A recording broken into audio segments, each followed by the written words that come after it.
நான் ரொம்ப நேசிக்கிற என்னுடைய இனிமையான நண்பர் சகோதரர் ஐசக் லிவிங்ஸ்டன் அவர்களை நான் இயேசுவின் நாமத்தினாலே வாழ்த்துகிறேன். எங்களுடைய குடும்பத்தின் சார்பாக அவர்களுக்கு பிறந்த நாள் நல்வாழ்த்துக்களை தெரிவித்துக் கொள்கிறேன். எப்படி ஒரு நல்ல நண்பரை ஆண்டவர் எனக்கு கொடுத்ததுக்காக நான் நன்றி செலுத்துகிறேன். அவர் பழகிறதுக்கு ரொம்ப இனிமையானவர். நீங்கள் அவர்கிட்ட பழகி பார்த்தவங்களுக்கு தான் தெரியும். சிலர் என்ன சொல்லுவாங்க, ஒரு சத்தியம் டிவி எம்டி ஐயோ கிட்ட நெருங்க முடியாது அப்படின்னெல்லாம் நீங்கள் நினைப்பீங்க. ஆனால் கிட்ட போனால் தான் தெரியும். ரொம்ப இனிமையாக எல்லார்ட்டையும் பழகுவார். அது எனக்கு ரொம்ப பிடிச்ச ஒரு விஷயம். ரெண்டாவது எனக்கு ரொம்ப பிடிச்சது என்னென்னா, மனுஷனை மதிக்கிற ஒரு குணாதிசயம் உள்ள மாமனிதர். மனுஷனை மதிக்கிறவங்கள நான் எப்போவுமே சொல்கிறேன், அவங்க மனுஷன் இல்லை, மாமனிதர்கள். ஸோ அப்படி என்னுடைய மனசில் ரொம்ப பதிந்த ஒரு நல்ல சகோதரன். தன்னடக்கம் உள்ளவர், தாழ்மையாக உள்ளவர். ஒரு நாளும் அவருடைய பெருமைகளெல்லாம் எங்கேயும் நான் பேசி கேட்டதே கிடையாது. எங்கே வந்தாலும் சிம்பிளாக உட்கார்ற இடத்துல நம்ம என்ன கொடுத்தாலும் சாப்பிடுவார், எங்கே உட்கார சொன்னாலும் உட்காந்துருவார். ஸோ எனக்கு அதெல்லாம் ரொம்ப பிடிக்கும். இப்படிப்பட்ட ஒரு நல்ல உன்னதமான ஸ்தானத்தில் ஆண்டவர் ஒரு மனுஷனை வச்சுருக்கும் பொழுது இப்படியெல்லாம் அவங்க பப்ளிக்கில் இருக்கிறதும் சரி, குடும்பத்தில் இருக்கிறதும் சரி, ரொம்ப அது ஆச்சரியமான விஷயம். இன்னொன்று எனக்கு ரொம்ப பிடிக்கும், அவர் ஒரு நல்ல குடும்பஸ்தன், நல்ல ஃபேமிலி மேன். பிள்ளைகளுக்கு நல்ல அப்பா, மனைவிக்கு நல்ல ஒரு புருஷன், பெற்றோருக்கு நல்ல பிள்ளை. ஆண்ட்ரூ சகோதர் ஐசக் லிவிங்ஸ்டனுடைய குடும்பத்தோடு எனக்கு கொஞ்சம் நல்ல நெருங்கின தொடர்பு உண்டு, ரொம்ப ஐக்கியம் உண்டு. அவங்க வீட்டு ஃபங்க்ஷனில் எல்லாத்துலேயும் நான் கண்டிப்பாக இருப்பேன்.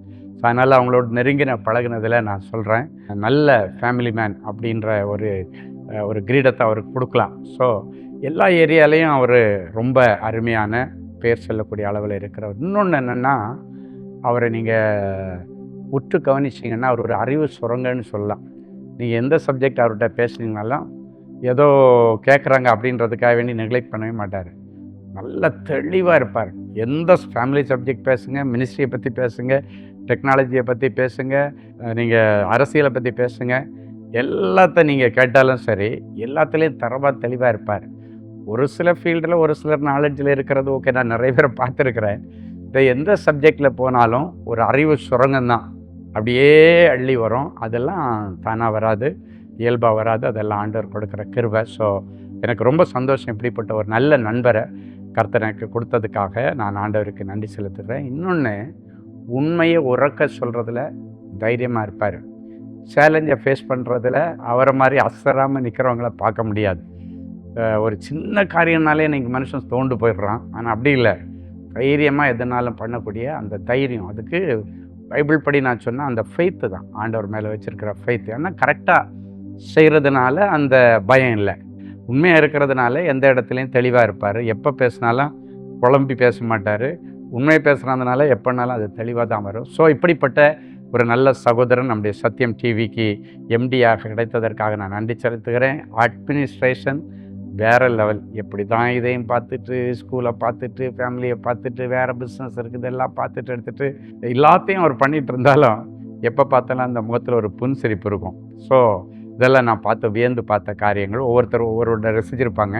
நான் பல கோணத்தில் அவரை ரசிச்சிருக்கிறேன். அதனால் நான் எப்போ அடிக்கடி நன்றி சொல்லுவேன், ஆண்டவரே இந்த ஒரு நல்ல அன்பான சகோதரனோடு எங்களுக்கு கொடுத்த நல்ல ஐக்கியத்திற்கு, அதுக்கு அவங்க குடும்பத்தோடு கொடுத்த நல்ல ஐக்கியத்திற்காக ஆண்டவருக்கு நன்றின்னு சொல்லுவேன். ஸோ பிள்ளைகளை வளர்த்த விதமாக இருந்தாலும் சரி, பிள்ளைகளுக்கு கொடுக்குற முக்கியத்துவம்னாலும் சரி, அதுபோல் பெற்றோருக்கு கொடுக்குற முக்கியத்துவம் எல்லாம் பார்த்துருவேன். ஒய்ஃபுக்கு அவர் கொடுக்குற முக்கியத்துவம் முதலிடம். அவங்க ஒய்ஃபெல்லாம் கொரோனா டைமில் முடியாத இருந்த நாட்களில் எல்லாம் பார்த்திங்கன்னா ஹாஸ்பிட்டலில் இருந்த நாட்களில் அங்கே தான் கதியேன்னு கிடந்தார். எனக்கு தெரிஞ்ச வரைக்கும் அப்படி தான். ஸோ எல்லாத்தையும் ஒரு மனுஷன் நிறைவாக செய்கிறாரு அப்படின்னாச்சுன்னா, அதுவும் இந்த 55 வயசுல எல்லாம் இவ்வளவு எல்லாத்தையும் இழுத்துட்டு நடக்கிறது பெரிய விஷயம். நான் அண்ணன்னு தான் கூப்பிட்றேன். உங்களை பழக்கம் ஆகிடுச்சு.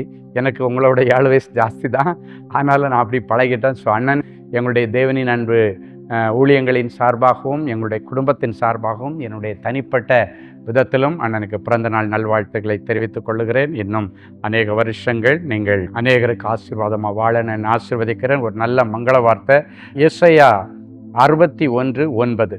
அவர்கள் சந்ததியானது ஜாதிகளின் நடுவிலும் அவர்கள் சந்தானமானது ஜனங்களின் நடுவிலும் அறியப்பட்டிருக்கும்.